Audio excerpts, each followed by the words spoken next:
కాకినాడ నగరంలో కాలువలను ఆక్రమించి గృహ నిర్మాణ సామాగ్రిని నిల్వ ఉంచి డ్రైనేజీ శుభ్రపరిచే పనులకు ఆటంకం కలిగిస్తున్న గృహ యజమానులపై నగరపాలక సంస్థ కమిషనర్ ఎన్వి సత్యనారాయణ కఠిన చర్యలు చేపట్టారు. కాలువలపై ఇసుక, ఇటుకలు తదితర నిర్మాణ సామాగ్రిని నిల్వ ఉంచిన పలువురు గృహ యజమానులకు జరిమానాలు విధించారు. కమిషనర్ నగరంలోని 28వ డివిజన్ పరిధిలో సూర్యనారాయణపురం, తిలక్ వీధి, మార్కండేయ వీధి ప్రాంతాల్లో విస్తృతంగా పర్యటించి పారిశుద్ధ్య నిర్వహణ, డ్రైనేజీ శుభ్రత పనులను పరిశీలించారు. ఈ సందర్భంగా కాలువలపై అడ్డంగా గృహ నిర్మాణ సామాగ్రిని నిల్వ ఉంచడం వల్ల డ్రైనేజీ శుభ్రపరిచే పనులు సక్రమంగా నిర్వహించలేకపోతున్నట్లు గుర్తించారు. దీనిపై స్పందించిన కమిషనర్ సంబంధిత గృహ యజమానులకు జరిమానాలు విధించడంతో పాటు కఠిన చర్యలు తీసుకుంటామని హెచ్చరించారు. ప్రజా సౌకర్యాలకు భంగం కలిగించే విధంగా ఎవరైనా వ్యవహరిస్తే మున్సిపల్ చట్టాల ప్రకారం చర్యలు తప్పవని స్పష్టం చేశారు. ఈ సందర్భంగా కమిషనర్ ఎన్వి సత్యనారాయణ మాట్లాడుతూ 28వ డివిజన్లో విస్తృతంగా పర్యటించి శానిటేషన్ నిర్వహణ పనులను ప్రత్యక్షంగా పరిశీలించినట్లు తెలిపారు. ఈ పర్యటనలో water works D Lakshminarayana, sanitation supervisor Rambabu, electrical AE Arjun, సచివాలయ సిబ్బంది తదితరులు పాల్గొన్నారు. ఇట్లాగా ప్రజల్లో కూడా చైతన్యం రావాలి. ముఖ్యంగా కొంతమంది యూజ్ చేసిన ఈ ప్లాస్టిక్ ప్లాస్టిక్ కవర్స్ ని, ప్లాస్టిక్ అన్ని కూడా డ్రైన్ లో వేసేసారు. డ్రైన్ అంతా క్లీన్ చేస్తున్నాం. దానివల్ల ఏంటంటే మనకి మొత్తం డ్రైన్ పూడిపోతుంది, పొల్యూషన్ కూడా ఏర్పడుతుంది. ఈ యూజ్ చేసిన ప్లాస్టిక్ బాటిల్ కానీ, ప్లాస్టిక్ కవర్స్ కానీ దయించి డ్రైన్లో వేయొద్దు. ఇంకొక బాటిల్స్ కూడా అవి కూడా రోడ్డు పైన అక్కడే వేసేస్తున్నారు. ఇది హైలీ ఇబ్బందికరమైన విషయము. అలా చేయకూడదు. పబ్లిక్ని ఇబ్బంది పెట్టకూడదు.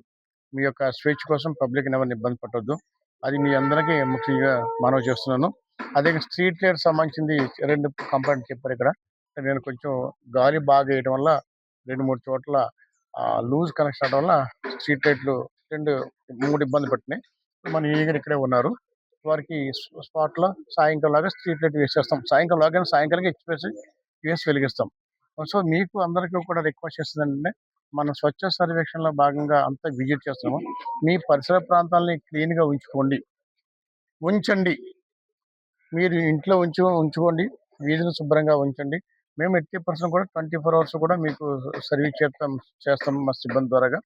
దయించి మరి ఈ ఈ డ్రైన్స్ విషయంలో కానీ, లేకుంటే ఈ ప్లాస్టిక్ని రోడ్డు మీద వేసేయడం కానీ, ఈ డ్రైన్లు వేయడం అది చాలా చాలా ఇబ్బంది పడుతున్నాం డ్రైన్స్కి.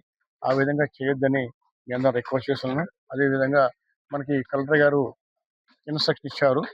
ఏమిటంటే ఏదైతే వాల్ పోస్టులు ఉన్నాయో, వాల్ పోస్టులు కానీ, ఫ్లెక్సీలు కానీ దయించి రోడ్డు ప్రక్కన కానీ డివైడర్స్ కానీ, ఎంటగల్ పోల్స్ కానీ కట్టొద్దండి. మరి అది చాలా చాలా ప్రమాదం. ఎందుకంటే మీరు కట్టిన వాల్ పోస్ట్ చూసుకుంటూ డ్రైవ్ చేసుకుంటూ వెళ్తారు మోటార్ సైక్లిస్ట్. తప్పున పడిపోతే అతని ప్రాణానికి ఇబ్బంది. దట్టు అది పబ్లిక్ న్యూసెన్స్ కూడా వస్తుంది. కాబట్టి దయించి ఆ పబ్లిక్ మేము రిక్వెస్ట్ చేద్దాం. ఈ ఫ్లెక్సీలు కానీ అవి కానీ చేయవద్దని మీ అందరిని రిక్వెస్ట్ చేస్తున్నాను.